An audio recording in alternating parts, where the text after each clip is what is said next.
noches a todos, Dios les bendiga.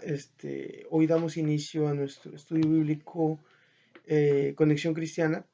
Esta es una serie de estudio que vamos a estar llevando con la iglesia los días miércoles.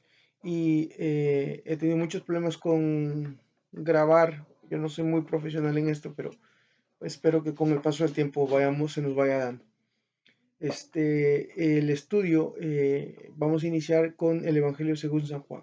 Aunque el Nuevo Testamento no inicia con este pasaje o con este libro o con este Evangelio, pero si lo pudiéramos decir así, pues encaja muy bien, porque el Nuevo Testamento, el Antiguo Testamento empieza con: en el principio creó Dios los cielos y la tierra. Y aquí el apóstol Juan dice: en el principio era el verbo y el verbo era con Dios y el verbo era Dios. Este era en el principio con Dios. Juan, el apóstol Juan, un personaje sumamente importante en el Nuevo Testamento, inicia, bueno, o prácticamente escribe este evangelio, pero también escribe el libro de Juan. Juan, primera de Juan, segunda de Juan, tercera de Juan. Y también escribe el Apocalipsis. O sea, este hombre vio eh, muchas de las cosas que Jesús vivió, para la redundancia. Jesús vio la vida de Jesús, y en Primera de Juan menciona, pues no solamente yo lo vi, sino que lo palpé, y el apóstol amado o el discípulo amado realmente era Juan. Pero en el principio dice este pasaje: era el verbo y el verbo era Dios, el verbo era con Dios y el verbo era Dios. Este era en el principio con Dios y todas las cosas por él fueron hechas. En este pasaje nos damos cuenta que el apóstol Juan quiere mostrarnos a Jesús. ¿Quién es Jesús? Jesús estaba en el principio con Dios. En el principio era el verbo. ¿Sí? Hay otras traducciones. En el principio era la palabra. En el principio el verbo, la palabra estaba con Dios, estaba presente con Dios. Entonces aquí el apóstol Pablo nos quiere mostrar, perdón, el apóstol Juan nos quiere mostrar a Jesús como que él ha estado desde el principio. En el principio era el verbo era con Dios y el verbo era Dios. Era en el principio con Dios. Todas las cosas por él, por el verbo fueron hechas, y sin él nada de lo que ha sido hecho fue hecho.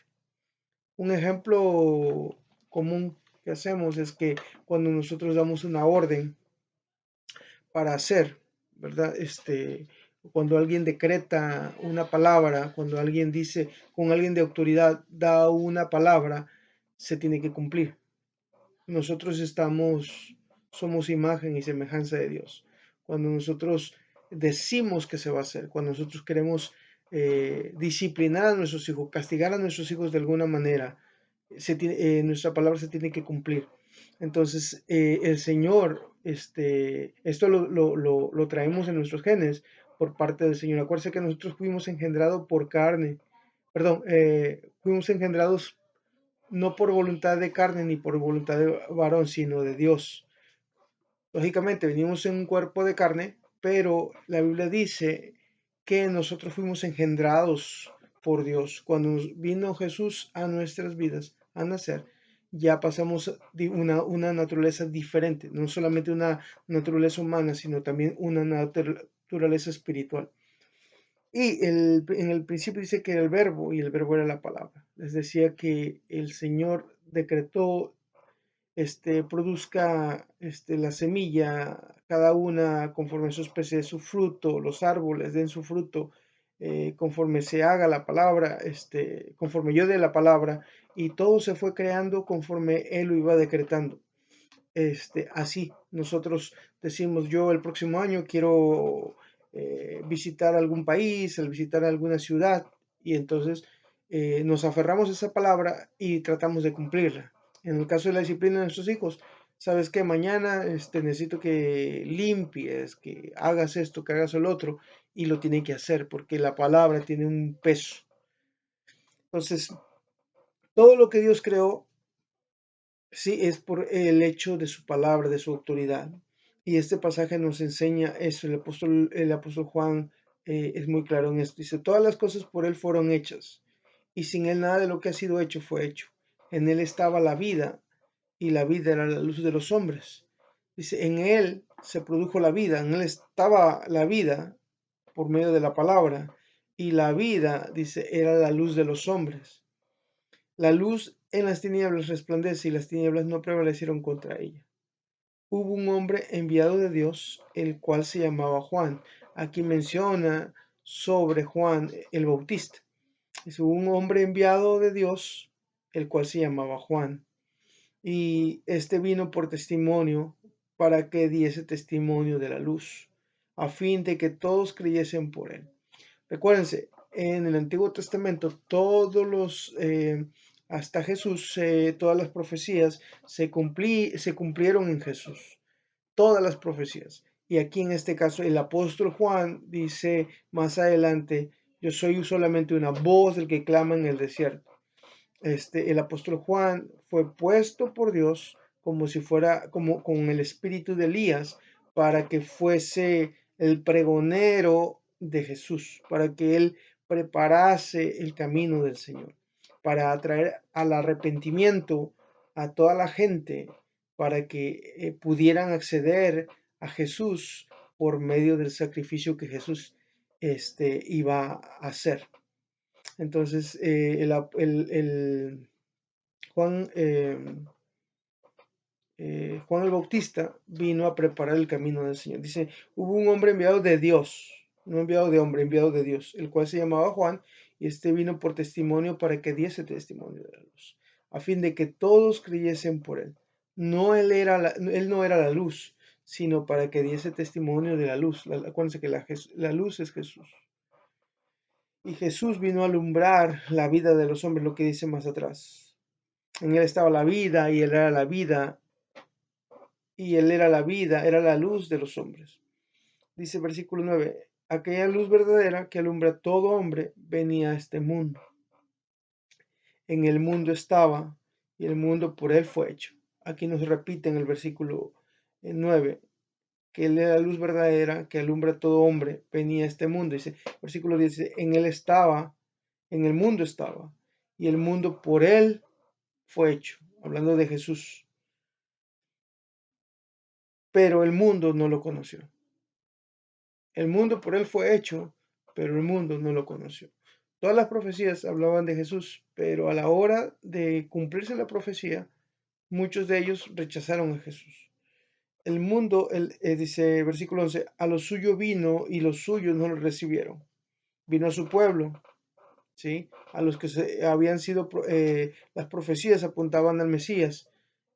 Vino a su pueblo y su pueblo no lo conoció, por rebeldía, por muchas cosas. Dice, a los suyos vino y los suyos no lo recibieron, más a todos los que le recibieron, a los que creen en su nombre, ha dado potestad de ser hechos hijos de Dios.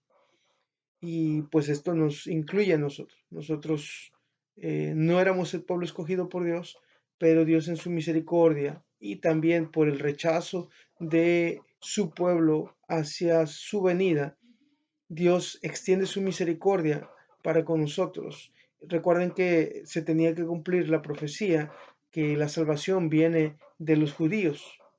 Y a sus discípulos le dijo, me serán testigos en Jerusalén, en Judea, en Samaria, en los confines de la tierra. Entonces, tenía que salir de ahí la salvación. La salvación viene de los judíos. De Jesús era judío, fue judío. Y entonces de ahí tenía que darse a conocer la palabra, darse a conocer la salvación, pero lastimosamente lo rechazaron. No es el caso de todos, pero el caso de la mayoría rechazaron a Jesús, y Jesús se cumplió la profecía de enviar salvación no solamente en Judea, en Samaria, sino que en los confines de la tierra. Y en el versículo, versículo 12 dice, más a todos los que le recibieron, a los que creen en su nombre, les dio potestad de ser hechos hijos de Dios, los cuales, aquí lo que le decía hace ratito, los cuales no son engendrados de sangre. Si tú y yo somos engendrados de sangre por nuestros papás, sí. Pero aquí dice, los cuales no son engendrados de sangre, ni voluntad de carne, ni de voluntad de varón, sino de Dios. Tú y yo somos engendrados por Dios, cuando nosotros le aceptamos como Salvador, cuando recibimos sus promesas, cuando nos arrepentimos de nuestros pecados. Él engendró en nosotros un ser espiritual. Y ese ser espiritual ha nacido, está en nosotros. Y a través de ese ser espiritual es que nosotros tenemos el Espíritu Santo. Versículo 14. Y aquel verbo fue hecho carne y habitó entre nosotros y vimos su gloria, gloria como la unigénito del Padre, lleno de gracia, ¿verdad? La palabra, el verbo que estaba en el principio, dice, y aquel verbo fue hecho carne. El verbo, la palabra se encarnó. Por eso se le dice el verbo encarnado. El verbo se encarnó y habitó entre nosotros, estuvo entre nosotros como una persona. Ese verbo que existía delante de Dios o que estaba con Dios, se vino a encarnar. Por eso en otro pasaje dice que no estimó igual, de igual, no escatimó ser igual a Dios, dice, ni se aferró a sí mismo, sino que a sí mismo se humilló tomando en forma de siervo. Él no quiso decir, bueno, yo soy Dios y quiero ir al mundo como Dios, sino por el contrario, él dijo, yo soy Dios, pero yo voy a ir a través del hombre, y dice que se despojó a sí mismo y se humilló, dice que hasta lo más sumo, hasta lo más bajo, y bueno, en otra parte dice que él se hizo maldición para que nosotros fuésemos bendecidos. Él pagó nuestra maldición del pecado, ¿sí? Lo que nos tocaba pagar a nosotros para que nosotros fuésemos bendecidos. Y aquel verbo fue hecho carne, el verbo se encarnó y habitó entre nosotros. Estuvo como cualquiera de nosotros, claro, sin pecado. Y vimos su gloria, gloria como la unigénito del Padre, lleno de gracia y lleno de verdad. Hasta ahí vamos a ver. Entonces, todo el libro de Juan, el capítulo 1 al 14 está muy, muy interesante. Y yo pudiera decir que, o pudiéramos decir que ahí inicia el Evangelio, pero realmente no, inicia con Mateo enseñando la genealogía de Jesús. Pero normalmente cuando alguien empieza en el Señor, normalmente le decimos, empieza a conocer este, o empieza a leer el libro de el Evangelio según San Juan. Y siempre damos este tema, siempre damos este libro, para que él pueda entender quién es Jesús. Muchos de nosotros tenemos la información de Jesús, pero realmente a veces ni lo conocemos. Digo, tenemos que conocerlo de manera muy cercana, como conocemos a nuestros amigos, porque si Jesús le dijo a sus discípulos, ya no les llamaré siervos, sino amigos. Jesús quiere ser nuestro amigo, entonces si nosotros no lo recibimos como amigo, no hay esa confianza. Entonces Jesús quiso darle confianza a sus amigos, sus discípulos, para que ellos pudieran acceder, tener acceso a Él en cada momento. Si nosotros hacemos amistad con Dios, con Jesús, vamos a poder tener un acceso eh, más fácil. Por eso dice, acerquémonos pues confiadamente al trono de la gracia. A través de Jesús nos podemos acercar confiadamente al trono de la gracia. Dice, para encontrar gracia y eh, para hallar misericordia para el oportuno socorro. En Jesús tenemos que encontrar esa amistad que todo ser humano necesita para poder tener acceso a Él de manera confiable, de manera íntima, de manera amistosa. Este, los dejo con este pasaje o estos versículos desde el 1 hasta el 14 del primer capítulo de Juan. Y vamos a estar continuando estas semanas.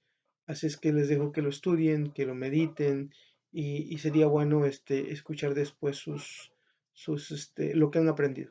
Dios les bendiga.